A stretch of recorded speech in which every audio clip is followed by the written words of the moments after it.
Hi hello all of you. चलिए आज का वीडियो बहुत ही ख़ास है क्योंकि मैं आपके साथ ऐसे मोमेंट्स ऐसी बातें शेयर करने वाली हूँ जो मेरे दिल को छू गई और मेरे लिए बोलते हैं ना अनफॉरगेटेबल मोमेंट ऑफ लाइफ साबित हो गई। तो चलिए शुरुआत करते हैं। कल की वीडियो में मतलब पार्ट 2 में मैंने बताया आपको कि हम अपने घर पर पहुँच गए थे और आपको पता चला होगा कि जो इंसान शहर में रहता है उसे गाँव में आने के बाद सेटल होने के बाद क्या-क्या मुश्किलों से सामना करना पड़ता होगा। ख़ैर उन मुश्किलों के बारे में तो मैं आपसे बात नहीं करूँगी, फिर कभी अगली वीडियो में बोलूँगी उसके बारे में डिटेल में। लेकिन आज जो मैं आपको मोमेंट या फिर मेमोरी शेयर करने वाली वो ऐसी है कि जब हम वहाँ पर रह रहे थे चर्चन में, तो हमारे पास हमारे आजू-बाजू में कोई भी रिलेटिव्स रिश्तेदार नहीं था। हमारे लिए वो शहर, वो लोग बड़े ही अनजाने थे। लेकिन बच्चों का दिल बहुत मासूम होता है और वही हुआ मतलब आजू-बाजू के जितने भी बच्चे थे वो वहाँ धीरे-धीरे करके हमारे घर में आना शुरू होने लगा। देन उनका वो रोज़ का नियम बन गया था कि रोज़ जब भी आएँगे तो हम मेरे बच्चे के साथ खेलना, फिर खाना-पीना सब कुछ और वो भी जब आते थे तो मैं इनको कुछ ना कुछ खाने के लिए दिया करती थी। वो बहुत सारी बातें मेरे साथ स्कूल के बारे में शेयर किया करते थे और वो लोग सब बड़े थे मतलब लाइक कोई senior, junior, first, second, third तक के थे और मेरा बच्चा जो था वो बहुत उस टाइम बहुत छोटा था। तो वो लोग मेरे बच्चे का बड़े आसानी से और बड़े केयरफुली वो लोग ध्यान रखा करते थे। और मैं भी बड़े आराम से किचन में काम करती थी, उनसे बातें किया करती थी, उनसे स्टोरीज़ बोलने के लिए बोला करती थी, पोएम्स के लिए शेयर करने के लिए बोला करती थी। मतलब बड़ा मज़ा आता था और मेरा घर पूरा बच्चों की आवाज़ से, खेलने-कूदने से पूरा पॉज़िटिव वाइब्रेशन डेवलप हो गया था। एक अटैचमेंट सा, एक बॉन्ड सा तैयार हो गया था हमारे बीच में और हाँ, उनको हिंदी आती थी क्योंकि वो स्कूल्स में जाया करते थे, तो उनको कन्नड़ के साथ हिंदी का भी सब्जेक्ट था। किसी कारण की वजह से हमें वो जगह, वो रूम छोड़नी पड़ी एंड छोड़ते वक़्त हमें बहुत बुरा लगा, उन बच्चों का भी बहुत ज़्यादा फ़ील हुआ।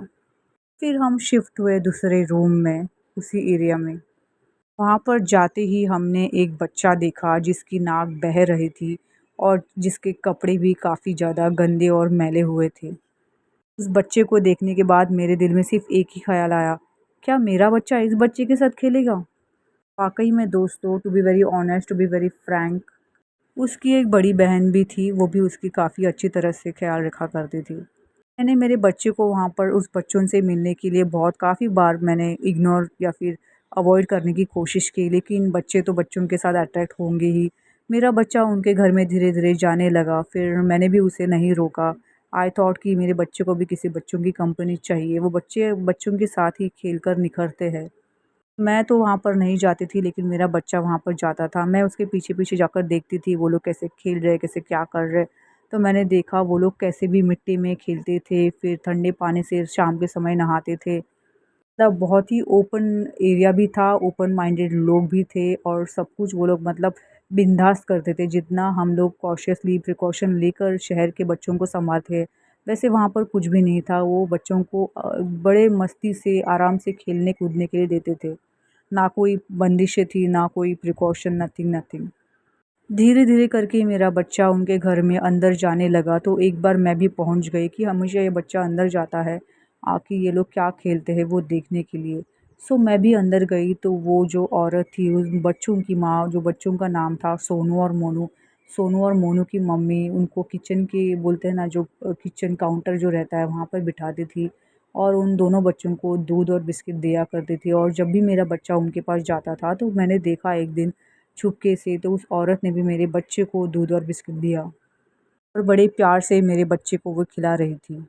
वो सीन देखने के बाद मतलब हमेशा ही मेरा बच्चा वहाँ पर जाता था और डेली का रूटीन हो गया था। मेरा बच्चा उनके पास जाकर बहुत ही ओपनली वो आंटी से के हाथ से दूध और बिस्किट खाता था और वो औरत भी बड़े प्यार से, बड़े केयरफुली मेरे बेटे को उसके बच्चे की तरह सँभालती थी। मुझे बड़ा अजीब फ़ील हुआ कि मतलब इतने बड़े दुनिया में, इतने छोटे से गाँव में हम कहाँ से आए हैं, वो लोग कहाँ से हैं। हमें ना एक-दूसरे की भाषा आती है, ना किसी कुछ भी पता नहीं हमें एक-दूसरे का। लेकिन फिर भी एक माँ दूसरे माँ के बच्चे को भी उसी तरह से सँभाल रही थी जैसे कि वो अपने खुद के बच्चों को सँभाल रही थी। तो वो मेरे लिए बहुत ही हार्ट टचिंग था। मेरे बच्चे का और उन दोनों बच्चों का, उस औरत का हमारे साथ मेरे साथ भी इतना अच्छा बॉन्ड और अटैचमेंट हो गया था कि उन्हें मेरी भाषा नहीं आती थी, उन्हें हिंदी नहीं समझ में आती थी और मुझे कन्नड़ नहीं समझ में आती थी। लेकिन हम सिर्फ़ हाथ से ही बोला करते थे, इशारों में ही बात किया करते थे और हमें एक-दूसरे को समझ भी जाता था क्या बोल रहे हैं हम, वो क्या बोल रही है और मैं क्या बोल रही हूँ। एक दिन जब हमने हमारे बच्चे का बर्थडे वहाँ पर रखा था, तो जो पुराने घर के जो बच्चे थे, वो पूरे गाड़ी भरकर सिर्फ़ ड्राइवर के साथ मेरे भरोसे पे आए थे। उनकी मम्मी ने उन बच्चों को हमारे यहाँ पे बर्थडे के लिए छोड़ा था। हमने खाना-वाना दिया था बच्चों को। वो लोग भी सब खुश थे और हमारे बाजू के जो सोनू और मोनू थे, उनकी फ़ैमिली भी आई थी, सबके लिए खाना दिया था। बहुत ही एक फ़ैमिली की तरह बन गया था। कुछ ही दिनों में हमारा फिर से वहाँ से ट्रांसफ़र हो गया था, लेकिन जाते वक़्त अनफ़ॉर्च्युनेटली सोनू और मोनू उनकी मम्मी हमें नहीं मिले क्योंकि वो लोग नानी के घर पे गए थे। लेकिन आज भी मेरे बच्चे के बर्थडे के दिन उन सभी का फ़ोन आता है। सारे बच्चे मुझसे बात करते हैं। वो सारे बच्चे मेरे बच्चे से बड़े थे और हैं, इसीलिए उनको सारा सब कुछ याद है बचपन का, लेकिन अनफ़ॉर्च्युनेटली मेरे बच्चे को उनके बारे में कुछ भी याद नहीं है क्योंकि वो सबसे छोटा था। सोनू और मोनू की मम्मी को मैं आज भी फ़ोन करती हूँ, भले ही हमें एक-दूसरे की भाषा पता नहीं हो, आती ना हो, लेकिन वो उधर से बोलती है, "भले, भले" और मैं बोलती हूँ, "ठीक है।" सोनू, मोनू वो भी बोलती है मेरे बच्चे के बारे में बोलती है, "ठीक है।" मैं भी बोलती हूँ, "हाँ, वो भी ठीक है।" इससे एक ही बात मुझे समझ में आ गई ज़िंदगी में कि दोस्तों आप भले ही दुनिया के किसी भी कोने में रहो, भाषा कुछ भी हो, बस दिल में अगर प्यार हो तो आप कहीं पर भी आसानी से किसी के साथ भी सेटल हो सकते हो, भले फिर आप शहर से बिलॉन्ग करते हो या फिर गाँव से। सो एक बड़ी सीख मेरे लिए और हम सभी के लिए, डोंट जज a book by its cover. उम्मीद करती हूँ आपको मेरा छोटा सा गाँव चर्चन और एक बड़ी सीख पसंद आया होगा। Thank you so much.